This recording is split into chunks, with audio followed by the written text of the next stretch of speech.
দিনাজপুরের ঈদগাহ মাঠে জনসভায় যোগ দেবেন জামায়াতের আমির ডক্টর শফিকুর রহমান। এই নিয়ে বিস্তারিত জানাতে যুক্ত হচ্ছেন সহকর্মী হারুনুর রশিদ। হারুন, জনসভায় নেতাকর্মীদের উপস্থিতি আপনি কেমন দেখছেন?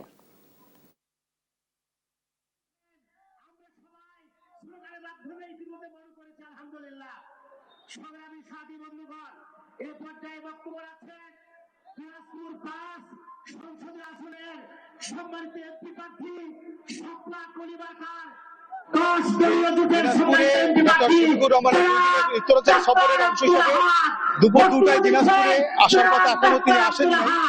এখন এই মুহূর্তে দিনাজপুরের 13টি উপজেলার যে প্রতিটি উপজেলা থেকে নেতাকর্মীরা এই মুহূর্তে এখানে উপস্থিত হয়েছেন গোরে শহীদ ময়দানে। দিনাজপুরের গোরে শহীদ ময়দানে কিন্তু উপস্থিত হয়ে আছেন, কিন্তু এই মুহূর্তে এখন পর্যন্ত যে প্রধান অতিথি হিসাবে কথা ডক্টর শফিকুর রহমান জামায়াতের আমিরের, তিনি কিন্তু এখন পর্যন্ত উপস্থিত হন নাই। তবে এখানকার 13 থানার যে নেতাকর্মীরা আছে এবং সংসদের যারা প্রার্থী হিসেবে আছেন 13 থানার 6টি আসনে, তারা কিন্তু এখানে উপস্থিত আছেন এবং 6টি আসনের মধ্যে 5টি আসনেই প্রার্থী দেওয়া হয়েছে এবং একটিতে এনসিপি প্রার্থী দেওয়া হয়েছে এবং জামাত এবং এনসিপি প্রার্থী দলীয় জোটের প্রার্থী হিসেবে তারা এখানে উপস্থিত আছেন।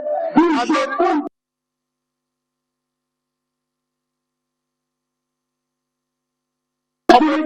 সফরের অংশ হিসাবে দিনাজপুরে এখানে তার থাকার কথা থাকলো জুম্মার দিন হওয়ার কারণে বিলম্ব হচ্ছে। হয়তো তিনি সভাস্থলে আসবেন এমনটাই কিন্তু তারা এখানকার যারা দায়িত্ব আছে তারা বলছেন।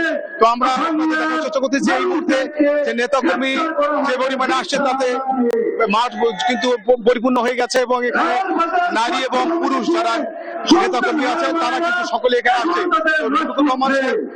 জামাতে আমির এখন উপস্থিত নাই, উনি আসলে বিস্তারিত এই ছিল